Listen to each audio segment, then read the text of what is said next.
కులగణనలో పాల్గొనండి ప్రజలారా. కులగణన అనేది చాలా ఇంపార్టెంట్. అది చేస్తా అది పర్ఫెక్ట్గా అయితే ఇలా గుండెలు వాళ్ళు రక్తాలు కక్కుని చచ్చిపోతారు. వాళ్ళు రక్తాలు కక్కుని చచ్చిపోతారు కులగణన పర్ఫెక్ట్గా అయితే. ఎట్లయినా ఇది పర్ఫెక్ట్గా అయ్యేటట్టుగా అనిపిస్తలేదు. మనం ఎట్లా చేసుకోవాలో మనం ఆలోచన చేద్దాం మన ప్రభుత్వాలు వచ్చిన తర్వాత. 2018-23 మధ్యలో 650 మంది జడ్జీలను నియమిస్తే 505 మంది అప్పర్ క్యాస్ట్, 145 మంది ఎస్సీ, ఎస్టీ, బీసీ, మైనారిటీ. ఇది ఇంతకంటే దుర్మార్గం ఏముంటుంది?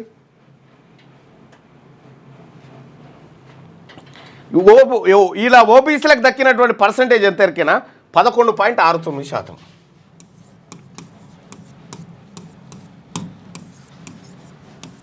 60% ఉన్న వాళ్ళకి 11%. 60% ఉన్న వాళ్ళకి 11% జడ్జి పోస్టులు వచ్చినాయి. అలాగే ఎస్సీలకు 2.3%. చూసుకో 18% ఉన్న వాళ్ళకు. ఎస్సీలకు 3.54. సారీ,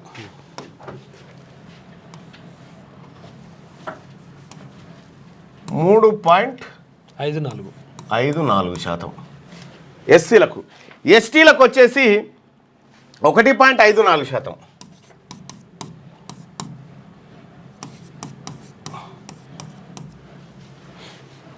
ఆ తర్వాత వీళ్ళకు ఏది 100కి 10 మంది ఉండేటోళ్ళకి ఎంత దక్కినాయి అంటే 75% ఓసీ, 75% జడ్జి పోస్టులు వీళ్ళకి దక్కినాయి ఓసీలకు.